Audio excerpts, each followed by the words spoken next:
Food bloggers, hi, how are you today? Thank you so much for tuning in to the Eat Blog Talk podcast. This is the place for food bloggers to get information and inspiration to accelerate your blog's growth and ultimately help you to achieve your freedom, whether that's financial, personal, or professional. I'm Megan Porta. I have been a food blogger for 13 years, so I understand how isolating food blogging can be.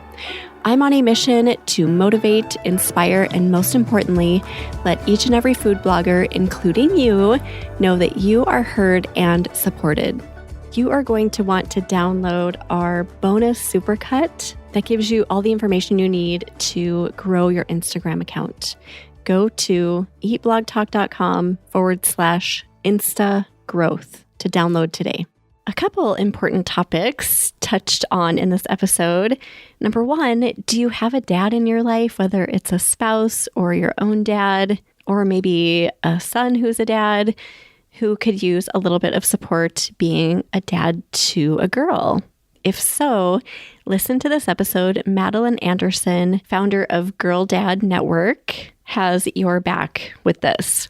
Also, Madeline brings to the episode her experience and her journey going from a 9-to-5 job to being her own boss and finding a career that she's super passionate about and lights her up, finding that work-life balance and tapping into the power of mindset. Madeline's story is super inspiring. She worked a side hustle for a couple of years to get to the place she's at today. Her journey will inspire you, and her product that she side hustled for so long hopefully will inspire you as well. I love her mission, helping people to work on their relationships with their kids, especially when it comes to dads and their girls.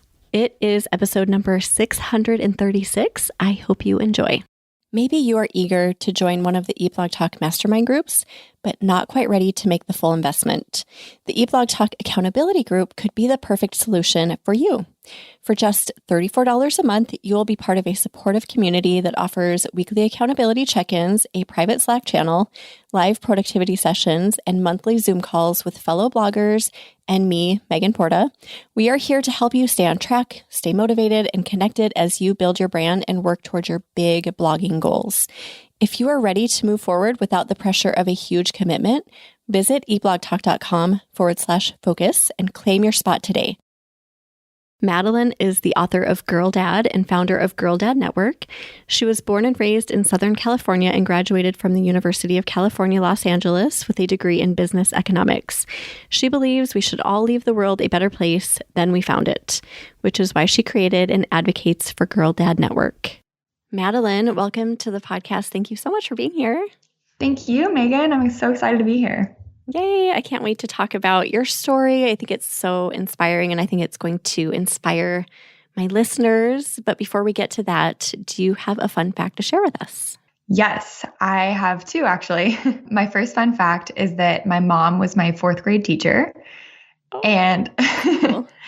I know, it was a fun time. I did have to call her Mrs. Anderson, but... Oh, you did? Yes. I suppose. Yeah, but she was also part-time, so it worked out because the other teacher graded my homework and it wasn't like an unfair advantage or anything. Yeah. Not that my mom would, give me A's or whatever. If I didn't straight A's, yeah. Yeah. And then the other one is that I lived in Australia for 6 months when I studied abroad, Sydney Uni, and it was just the most incredible experience. So for any Aussies out there, love the country, love the culture, and can't wait to go back. Oh, is that the only time you've been there? Yes, unfortunately, but it's hard, someday. It's hard to get there, No, it is literally across the world. It is. And I have not been there, but it's on my list. That's really cool that you had that experience. And then did you stay with like a family, or who did you stay with when you were there? So I actually went abroad with my two best friends, and we coordinated with some of my guy friends that I grew up with who went to another UC school. And so we were all in the same program, and he brought his friends. So we had a little crew, and it was just incredible. Oh, that sounds so fun. We have two boys, 14 and 17, and I really just always hope that they take advantage of those travel opportunities, because once you get to, quote, adulthood, it's so hard to do that. Like once you have a family and you've got a job, and which we're going to talk about, and all that other stuff. It's just hard to get away. So glad you took that opportunity to travel. Thank you. Me too. Yeah. Well, let's talk about your story, because I met you a couple months ago at a conference, I guess. And I was just so impressed with your story and the way that you started your business. So tell us about Girl Dad Network and maybe how you started it and why, and just any other details you feel are relevant. Yeah, of course. So it started with me growing up with an incredible father. And it really wasn't until I went off to college that I realized just how rare our relationship is. And now it's my mission to change that. So it started with me writing a book called Girl Dad, but it has become much more than that. As you mentioned, I recently launched Girl Dad Network, which is an online platform for fathers with daughters, and it has courses, resources like a gift guide, activity guide, handwritten note templates. And then every month there's a live call with me and the other dads in the group where they can bring up challenges that are happening at home and get real-time advice on how to navigate. And then I'm also a speaker, and I am launching a podcast soon. So the Girl Dad world has evolved quite a bit over the past few years, and I'm so excited to see where it continues to go. What does your dad think of your business? I'm sure he's so proud of you. So proud. My little sisters, so there's 3 girls in our family. I'm the oldest. And when he got the first copy of the book and was like reading it, my sister said that she like knocked on the door of the office and came in, and he was like crying. So it was and my dad, it's like, you don't really see your dad cry often, but I think he was really proud. And I think he's honored that his teachings and his actions have contributed so much to the world, because if it wasn't for him, then this book wouldn't be written. And it's not just about him and my relationship. I interviewed a bunch of fathers and daughters from all over to get their stories and their lessons and advice as well. So yeah, it's a really comprehensive book, but he's definitely really happy about everything. So in the book, is it a lot about your experience and then you just sprinkle in other stories, or how is it structured? I haven't read it yet. I would say it's not mostly about my experience. It's mostly about lessons of being a father to a daughter from the daughter perspective. And within each lesson, there's stories from my experience and my advice and kind of like what I know as a daughter. But there's also probably double the stories from other people, other dads, other daughters. So yeah, it's a mixture of kind of everything. So when you had the idea to write this book, did you have a 9-to-5 job at the time? Yes, I did.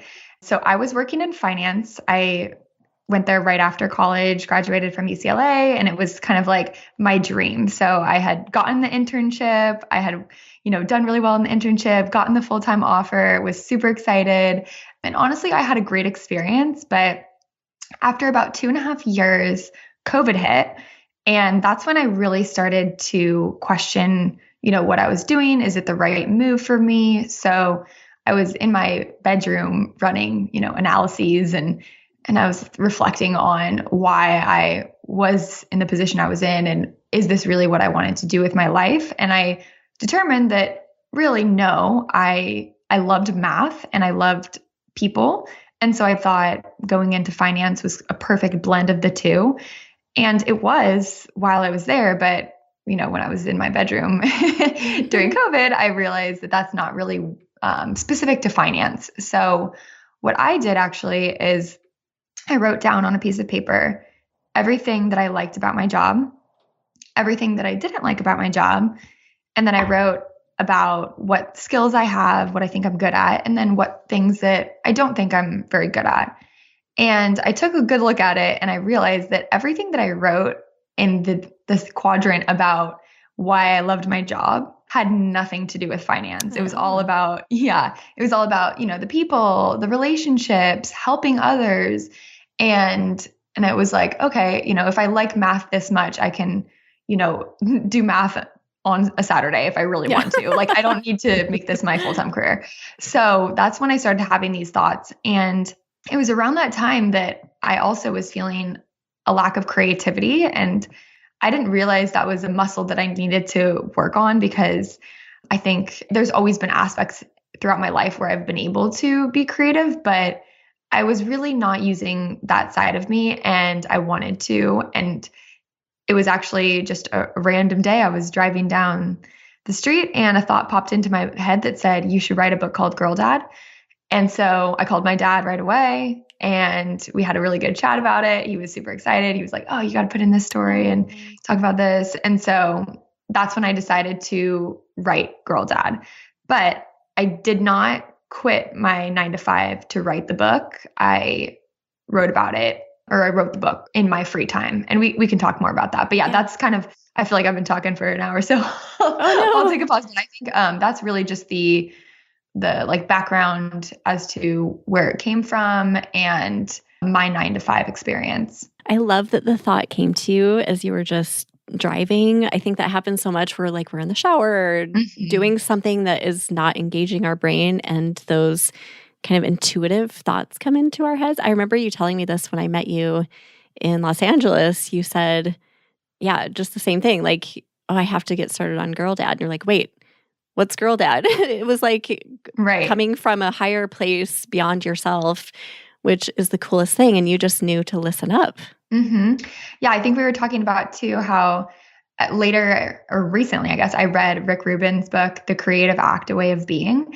And he talks about how, you know, humans, we are vessels for bringing an idea to life. And it's not really like our idea, but we are the thing that makes it come alive. Yeah. So it's basically like given to us, right? And then we choose whether or not to pursue it. And so that felt really accurate for me, because I was just zoning out, right? Like not even thinking about like, oh, what kind of business can I start? Like, what should I do with my life? None of those thoughts. I was just driving. And then it was like, you should write a book called Girl Dad. I was like, oh, actually, that sounds like a great idea. Aww. And it's, and it's funny because like, as an author, you know, usually you think of the book first, like the content of the book, and then you start building the title around kind of what you're writing about. But for me, the title came first, which is, it's rare, but it again felt just like it was this higher thing that I had to take on. So I'm really happy that I did. Yeah. And so from your book, you formed your membership, correct? Correct. And in your membership, you have, is it dads only, or who is all in it? Yes, it is just for dads. It has a lot of resources to help them with their relationships with their daughters, but it's just a community of dads. And I want to make sure it's a place that they can go to chat about whatever's happening at home, and also to get easy resources for bettering their relationship, because dads are busy. I mean, everyone is busy, right? And we don't have time for long content that, you know, maybe there's one takeaway in there. I wanted to build something that's got a lot of like quick, actionable takeaways. And that's the root of what my courses are built around. And then also just like the resources, for example, the handwritten note templates. Like I have handwritten notes provided for dads, like little drafts that they can kind of copy and make their own. But it's so that they can, and they're categorized by the different occasion, like whether it's a celebration or like an I'm sorry or whatever it may be. That way they can just use that as inspiration, crank out a handwritten note and make their daughter's day. And obviously, again, they can customize it, make it their own. But yeah, that's kind of the theme of Girl Dad Network, is just making sure that dads have resources that are quick and actionable and meaningful. And just out of curiosity, what are the ages of the daughters mainly of dads in the group? So is it like younger, older, or a mix? It's a mix. Yeah, it ranges quite a bit. There are courses and resources that are specific to each kind of age group. But I think, you know, in an ideal world, I love working with dads with young daughters so that, you know, you can lay the foundation and just really set your daughter up for success. But a lot of times it's not until something happens like a divorce or, you know, the teenage years hit and it's just a little bit more complicated and there's more questions on how to navigate. And so that's a lot of times when dads seek out help. And so that has been common. But either way, I think the range is quite wide. Yeah. And then I'm just so curious about it. And I'm so impressed by your story. Sorry, I have all these questions, but Do dads typically seek you out, or is it sometimes like moms, like, oh, they need to connect more with their daughter, that type of situation? Yes, I would say moms are actually quite often the ones who kind Okay. of initiate things. Yeah. There's been one daughter who has kind of been like, hey, I think my dad would Oh, really like, but I that's kind of rare. I think that, and also like I'm not marketing it towards the daughters. This is, and I'm really not marketing it towards moms either, I guess. I'm just putting it out there. yeah. But I do think that moms are typically, a lot of moms have the eye for these kinds of things. Yes. It's on our radar. Yeah, it's exactly. It's on the radar. And so, yeah, I do feel like it is a lot of moms, even with the book sales too. They really tend to spike in around Father's Day and around Christmas. So that tells me that, like, I don't have information on who's buying the books because it's through Amazon, but it tells me that moms are probably the ones who are purchasing because they're being given as gifts. Right. So I was telling you, my audience is mainly women. A lot of the women listening are moms. Yes. So I think this would be such a great gift for, at the time this is being published, like Valentine's Day will be coming up, or Yeah. if you have like Father's Day this summer or a birthday or something like that. And yeah, I just think this is such a good resource. And improving relationships between parents and kids is so vital. Everyone's so busy and they need reminders to just be present with their kids, right? So I think Absolutely. this is what you're doing is so important. And I hope that you get some traction. Thank you, Megan. Yeah. Okay, so I love your story. You were working, you're like, wait a second, this isn't actually what I want to be doing. So you started writing your book part-time. How did you create the time for that? Because you had a full-time job.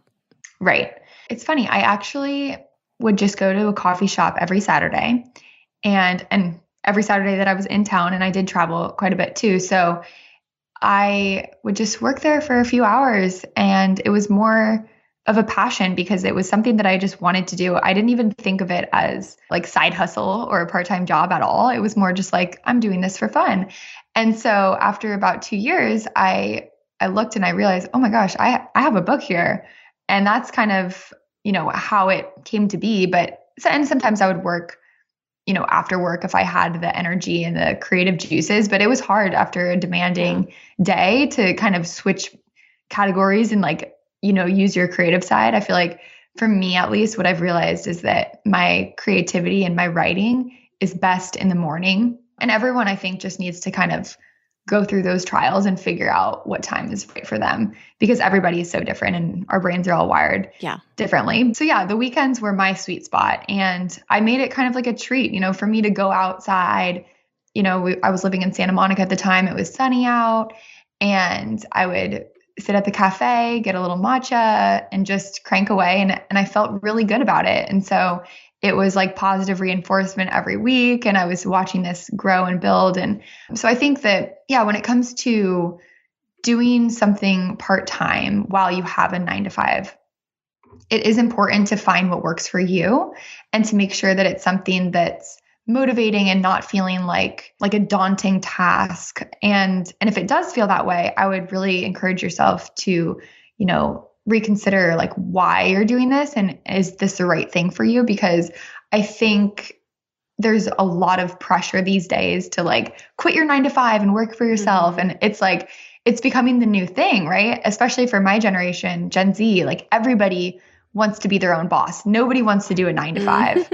And I actually think that that's not a really great way to do it because you do learn a lot. Obviously, everyone's on their individual paths and it's not up to me to tell you what to do. But I think it's important to find your own balance and find time outside of your normal job to test the waters with this side hustle, whatever it is. But when it comes to like blogging or writing, I do feel like the weekends are such a good time to kind of treat yourself, make it like this amazing experience. Don't feel like, oh my gosh, I got to go like write a blog post and like, I have to do this. I have to do this. Make it like romanticize it, like light a candle, like, maybe grab a glass of wine. I don't know, like whatever works for you and your creativity. That I think that's the key there.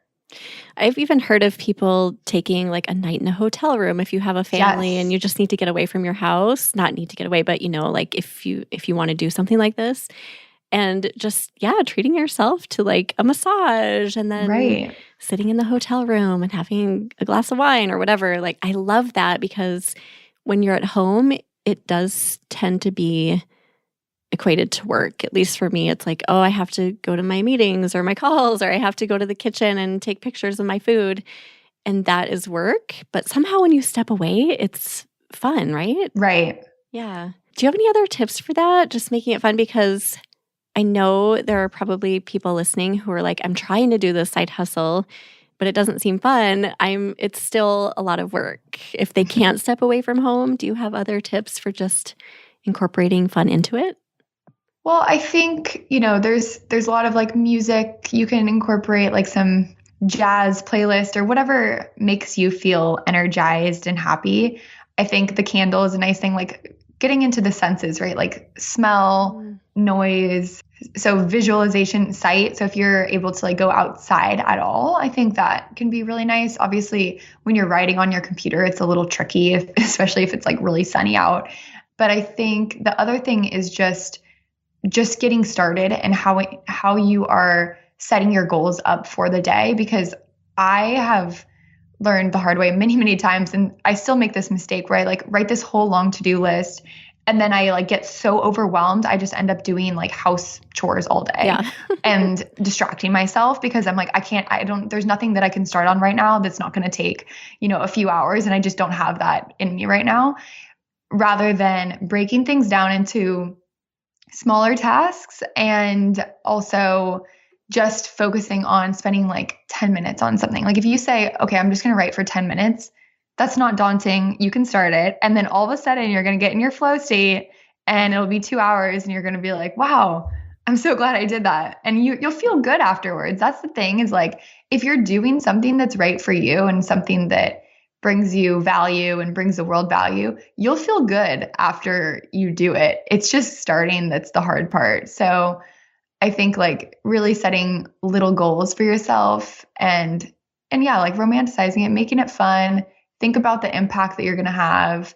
Think about the why that you're doing it, and do it for that instead of, just, oh, there's this task I have to check off my list. I think what you said is so powerful, the impact and the why. That alone, if you can just keep that at the top of your mind, you can get more easily into that flow state. It can be hard sometimes. A lot of food bloggers write their own content, so they know what it's like to sit down with a blank screen, like I have to write about this chili recipe again. It can be hard to get there, but once you're in that flow state, oh my gosh, isn't it like magic? You're just like, it's almost like someone else is taking over you. And I'm sure you've experienced that, Madeline, where it's not you writing anymore. It's that whatever higher source told you to write Girl Dad is taking over. Oh yeah, it is. And it's the best feeling. It's just, being in flow there's nothing like it. Food bloggers, imagine a retreat where learning, growth, and community come together, designed just for you. Join us at the Eat Blog Talk Spring 2025 retreat happening March 6th through 9th in Minneapolis. This intimate gathering is limited to just 10 spots, so you will enjoy a truly personalized experience. During 3 unforgettable days, you will be immersed in mastermind-style sessions, discussions that will prompt new revenue and traffic streams, and so many connection opportunities. Get ready to dive deep into your business, gain new insights, and build friendships that will fuel your success long after the retreat has ended. Plus, you will indulge in meals prepared by private chef Ryan from Cookery Amendola, sharing truly unforgettable experiences around the table. Reserve your spot now to accelerate your food blog's growth, expand your network, and step into 2025 with a fresh new confidence. Apply today at eatblogtalk.com/retreat. Okay, so once you started writing, so did you say it took you 2 years to write the book? Yes, a little over 2 years. And during that time, you kept your job, so you were just making it kind of a fun experiment on the weekends. Yes, I did end up switching to a different 9 to 5, but I still had a 9 to 5. I was trying to get more in tune with my creative side and also aligning my skills and my interests when it came to that like 4-quadrant note that I made. And so I ended up working in partnerships for a real estate startup because I wanted to do the startup life and I wanted to work with people. So partnerships felt like the right thing to do. But then after that is when I ended up publishing Girl Dad. And I was writing during that whole experience on the weekends. And I was really grateful for the new experience that I had with that job because it required different skill set and, entirely different kind of business. But I learned a lot. And that's why I wanted to get into a new position. Yeah, that's huge too, because I can see where some people would just carry on with what they were doing, even though it wasn't aligning at all. Just like, okay, I just got to get through this. Right. But you found something that aligned a little bit better, still knowing that you were going to eventually probably leave there, correct? Correct. Yeah. And then once you finished your book, how quickly did you publish it after that? Okay, so I guess the 2.5 years includes the kind of like editing phase too. So that was, so when I started writing it, 2.5 years later, I published it. And I think the editing process was longer than I expected, but it was probably about 8 months. So, and I worked with an amazing editor and we just, went back and forth quite a bit. And I did the cover design pretty much myself, but I had somebody look at it. And it was a really fun process actually. And I think that was another telling thing for me is like I love playing in Canva. I love, using these like ideas that I have and bringing them to life. I think the creator role is really what I love so much, but it was through these experiences that I learned that, which again, I think is important because once again, everyone wants to or all the Gen Zs want to just have their own job and, never have a boss and all that. And while that's a great idea, in theory, I think it's really important to go through different experiences and really reflect on everything and make sure you know what you like about things, what you don't like, and what you've learned from all these different experiences. Because ultimately, that's what's taken me to exactly where I am today. I'm trying to curate my life to align it best with all of my passions and interests and the skills that I love to use. And at the same time, try to limit the skills that I lack and don't find interesting. Because I feel like for me, that creates like a pause and it kind of disrupts the flow. And I want to stay in the flow.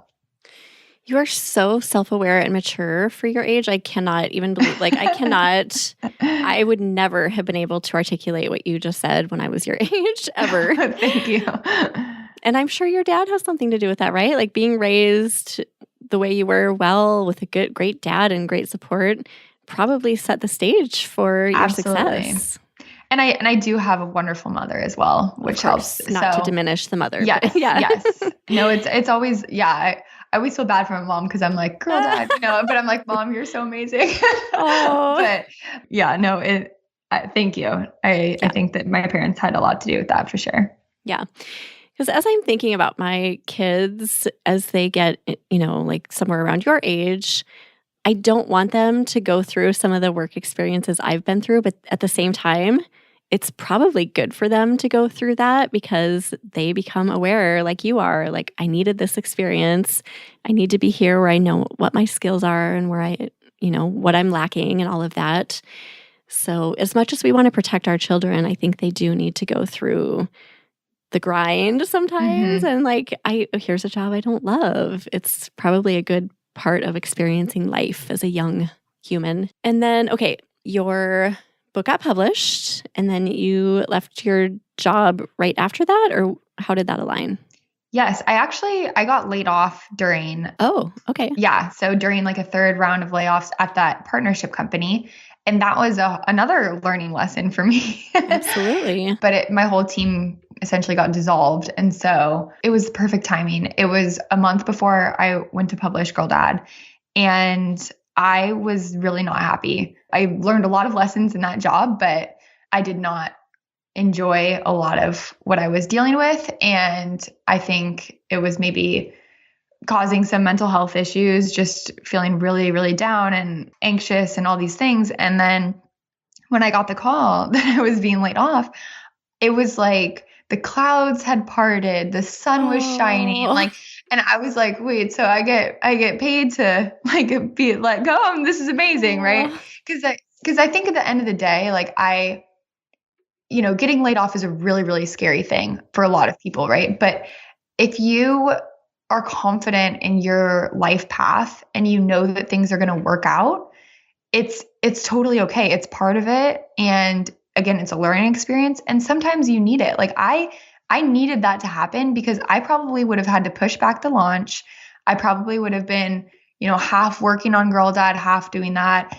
And I think I would have been doing myself a disservice. And I was able to go full in on Girl Dad, and it was a life changer for me. So I'm so grateful that happened. And I'm sorry for anyone who, has experienced a layoff, because it is a really scary thing. And I don't want to like undermine that, but it also, I think, can be a really teaching moment that you don't realize until maybe a few years later. You look back at that moment, you think, thank goodness that happened, because I would not have gotten here if that didn't happen. So yeah, I think that's an important thing to keep in mind. Yeah. Well, I have a similar story. I had a job too where I was like, wait, this isn't what I want to be doing. I don't want to be sitting in a chair all day doing this. It wasn't lighting me up, but we had really good health insurance through my job, and we have a kid who has extensive medical needs. So it was like, I don't know that I ever would have left there on my own. And yeah, I got let go. And at the time, same thing. It was like, oh my gosh, this is the worst. I felt like it was the rock bottom of my life. Like, how could this have happened? But looking back, it was one of the best things that ever happened to me. Thank goodness, because I don't know that I would have left there, and I don't know that I would have pursued food blogging and my business the way that I have. So yeah, it's a hard thing to go through, but an important lesson for us.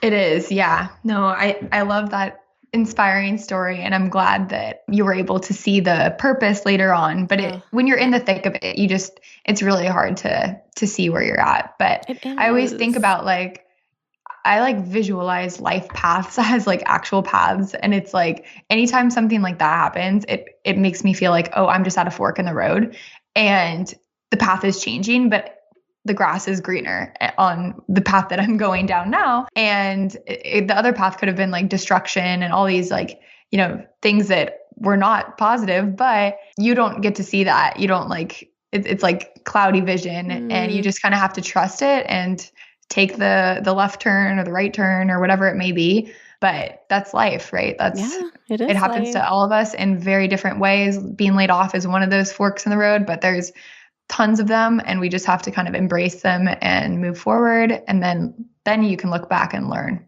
Yeah. Oh my gosh. Yeah. And trusting that eventually you will look back and learn. I get into places now where I think about my experience, being let go from my job, and how it was so scary then, but how I can now look back and see the good. Mm-hmm. And now when I'm in, I'm not going to be like go from a job because I work for myself. But if I'm in another situation where I'm like, oh, this feels awful, I can kind of parallel it to that experience and remember that good things come to, patience and through these, quote, terrible experiences. So it's kind of a good lesson to carry with you through life. Absolutely. Yeah. So once that happened, and you were kind of released, and you said that burden was lifted from you. I remember feeling that same thing, like the whole world was lifted from my shoulders at the same time as being so scary. But I felt like, oh my gosh, I can now be creative and pursue the things I want to do and go bake and cook and write and all that stuff. So you felt relieved, I assume. And then where did things go from there? Yeah, that was really the start of Girl Dad and the business that I've built. So things have just been kind of continuing to go from there. And I think that, I've learned a lot about working for myself since then. And I think it is really good for me because I'm someone who's multi-passionate, and Girl Dad allows me to kind of have different lanes. So it's not like I'm doing the same thing every day. I can kind of like be in tune with my body and mind in the day and feel like, okay, today is like a writing day, or today is like I'm going to be creating in Canva or building a course or something like that. So it's allowed me to pursue different mini passions within this one business. And I think that aligns really well with just my personality type, my undiagnosed ADHD. But I think that that's just like the entrepreneur mind that everyone's talking about it right now. It's like we all have ADHD, but it's like it's a different, I don't know, it's if you can manage it and ride the wave of it, then it can be really good for you. Mm-hmm. And that's how I've kind of felt with pursuing Girl Dad Network and Girl Dad business and speaking and doing all these things, because it's just all these little mini passions that I get to work on. And I also travel a lot. I'm engaged, and my fiance and I are all over the place with visiting family and doing business trips and everything. And I think it's been really a blessing to be able to have flexibility to work for myself, and also to see the direct impact that every ounce of work that I put in has on others. Like everything that I do is with a purpose. I'm not just doing like a mundane task to do it, right? Like I structure my day around making sure that what I'm doing makes sense. And so that's been something that's really exciting for me. And I'm still like very much in the thick of the growth phase. And I've got a lot of ways to go and lots to work on and so many ideas, and just continuing to build this business is my top priority. So I'm excited to see where it goes. Yeah, I love those pros. And I think a lot of us can relate to that, just the freedom and the flexibility to like really build your own schedule in your own life. For me, that's like number one. I have this family who I want to spend time with, and they've been my why this whole time. Just my priority. Like I want to spend time with them, so I need to figure out a way to make that happen. Do you have any downsides? Like, are there any parts of being an entrepreneur that you've just been like, okay, this is not the best, but I'll trudge through? Yeah, I mean, there's a lot of downsides, and I think that that's why it's so important for everyone to take a minute and really, really think about what they want out of their career, because it's so easy to like see people, for me at least on TikTok, like all the Gen Z's like, oh, I work for myself and this is how much I make, or this is what I do. And it's inspiring and it's cool, but also you have to kind of realize that a lot of that is not even real. Some people post those things just so that they can get more followers and everything. And you need to make sure that you're pursuing something that is right for you, because it is, there's a lot of challenges. And I think like the number one challenge is probably the financial uncertainty, because, everyone sees the entrepreneurs after they make it, right? It's like, oh yeah, so-and-so is like doing so well. She's so successful, or he's so successful because he started his own business. Well, usually it doesn't happen on day one. And so that's a huge challenge.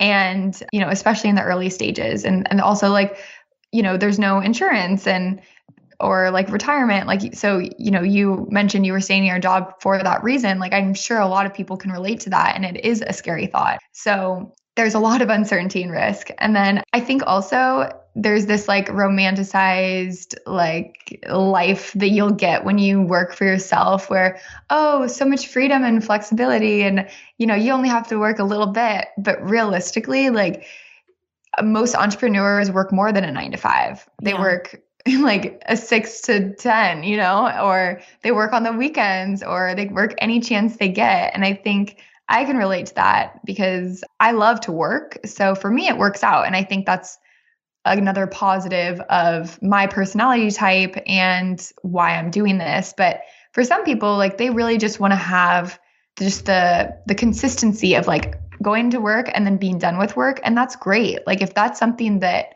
they feel aligns with them, then there's not a real reason to, seek out like the unknown if it doesn't align with your personality type. So yeah, I think the long hours is tough. And then also like it can be isolating if you're in a business where you're only working for yourself and you don't have like peers around you, and maybe you're just hunkered down in your bedroom and you're just writing, like if you need people, if you're a people person or outgoing and extroverted, then maybe that's another thing that you need to consider. And you can obviously mitigate that by working at coffee shops or trying to go for walks and get, stimulation from like other people outside of your home. But it is like another thing to consider. But yeah, there's a lot of cons, honestly. And I'm not trying to be negative at all, but it is one of those things where sometimes it makes sense for people to just have the solidified 9 to 5. Sometimes it makes sense for people to have the 9 to 5 and work on a passion project like blogging or writing or doing something creative on the side and keep both jobs. And then sometimes it makes sense to abandon the 9 to 5 and focus fully on your passion project. But I think it's really up to the individual, and it takes a lot of thinking and ensuring that that's right for you before you take that leap based on what everyone says. So yeah, that's why I think the side hustle is a good idea. What you did was smart because you got a taste of it without like, oh, I'm just going to quit my job. Like you said, it's the trend, like quit your job and do what you love. Well, okay, but maybe we should think about this first a little bit. Right. Sort of thing. So just doing it on the side, I think, is a really good way to do that, to see if it is something you're passionate about and making sure all those other things fit. Like the isolation is a huge piece for food bloggers. We don't really see anyone. So if you need to see people, figure that out first. But yeah, I don't think you were being negative at all. I think that's just reality for entrepreneurs. Right. That is something you have to think about if you want this life. My 14-year-old son, he's so creative and so smart. And I always ask him, like, do you think you'll be an entrepreneur? And he's like, oh, I just see how much you've worked in your life. And I don't know, like, I don't think he aligns that with something that he could do, even though I think he'd be really good at the work part of it. Some people just don't have it in them to go through kind of the more negative aspects of being an entrepreneur. So it's no joke. I mean, it's a lot. It is a lot. Yeah. But the freedom I have because of it is, like, for me, no brainer. I would put up with this and more and so many things because that means so much to me. Absolutely. Couldn't agree more. Okay, your story is so inspiring, Madeline. Thank you for sharing it. And then is there anything else? So I guess I do want to go back to and kind of finish off your story just a little bit. So the money is a big thing. You mentioned that, like, am I going to be able to replace everything I made at my full-time job? At what point did you feel comfortable with that? I would say not until recently. And honestly, I'm still like, I'm still in that growth phase. Like I'm not at a point where I've, tripled what I was making at the 9 to 5 and that's okay. I'm thriving, not yet. But I say that because I think words are important, and I say not yet instead of like, I can't or I won't be there, because I really do think it's a matter of time, and I'm putting in the work and I'm putting in the effort, and there's real value to what I'm bringing to this world. And at the end of the day, I really just want to help fathers have great relationships with their daughters. And I know that if that's the mission, it will make sense financially. But even if it isn't, it's still bringing me so much joy and purpose. And yeah, but I would say it took a good 2 years to really make me feel comfortable with where I'm at. And I'm still looking forward to the future and feeling even better. But it does take time. And I was, I'm a saver and I really had to be deliberate about things. But at the same time, I knew, and I still know, it will work out, and I just have to give it some time and give it a lot of effort. It's like that diagram I think all entrepreneurs have seen and can relate to, where there's somebody digging for gold and they stop an inch before they get to it. And they're like, I'm done. I can't do this anymore. Yeah. But if you just keep going, seeing entrepreneurship as a long game is so important. This is one of the messages I speak about a lot. You cannot get in and just assume that you're going to shortcut this journey. It is not meant to be a short journey. It is meant to be a long game. And the people who have that in their minds are the ones who like truly succeed and find that freedom that they want. And you're there, you know it, you believe in what you're doing.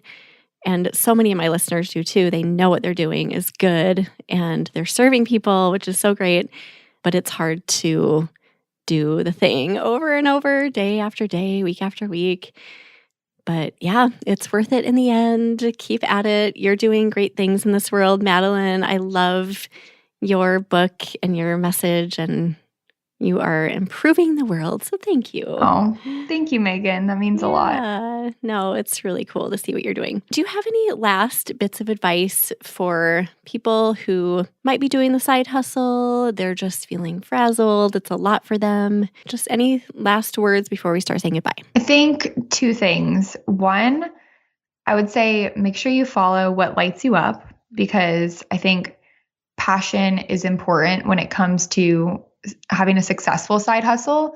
Like, don't just do anything, because you think it's going to make you money because you saw somebody post something and they said that. Make sure it's authentic to you. And then with that being said, I think authenticity is extremely attractive. And that would be advice number 2 would be really authentic to yourself. I think especially as writers, food bloggers, it really comes out in your words and in your branding if you're authentic to yourself. So rather than, trying to pick a niche that you think will thrive because it's, because of your research or whatever, but it's not authentic to you, I would say try to just be the most authentic version of yourself when it comes to the art that you're putting out here in the world, because everyone is an artist. Every writer is an artist. And even if it's the same type of story or the same kind of recipe, you bringing it to life in your lens or through your lens is what is going to make it stand out. And there will be people who resonate with you based on your authentic self. So don't try to be anything, just be you and keep doing things that you're passionate about. Beautifully said. Thank you. That's such a great way to end. And I feel with all this inspiration you've left us with, I don't even need to ask you this question, but I usually at this point ask for either a favorite quote or words of inspiration. Do you have a quote, or do you want to leave your inspiration at that? I do have a quote. Awesome. It's one of my favorite quotes, and it's, "The obstacles in your path are your path." Mm-hmm. And I think it's just so powerful because it's so easy to see roadblocks and obstacles and feel like it's a daunting thing or, it's a pause in the flow. But when you look back, those are the moments. I mean, it's like what we talked about with being laid off. Those are the moments that create your path and push you forward in a new direction or continue you down the same path after overcoming a hurdle. And I think they're so powerful. So embrace them. And yeah, I think just know that they're part of your path. Yes. Love that. What a perfect way to end. We will put together a show notes page for you, Madeline. If anyone wants to go look at those, head to eblogtalk.com/Girl Dad Network. Now, I would love for you to tell everyone again your book, where they can find it, if you have a website or social media, where people can find you. Yes, absolutely. So the book is on Amazon. It's Girl Dad: Stories, Lessons, and Advice from Girl Dads and Their Daughters. And then I have a website, girldadthebook.com, which kind of has everything on it. But if you are looking specifically for Girl Dad Network, the online platform for dads with daughters, you can go to girldadnetwork.com directly. And feel free for anyone who wants to book a call with me or have their husbands book a call with me to chat more. Would love to help out anyone who is interested. So looking forward to chatting more. Yeah. Well, thank you so much for this. This was a wonderful conversation. It'll be so inspiring for people. And thank you for listening, food bloggers. I will see you next time. If you enjoyed this topic, you'll also love the episode I recommend in the show notes. Click on the episode description to find the link. Thank you, and I will see you next time.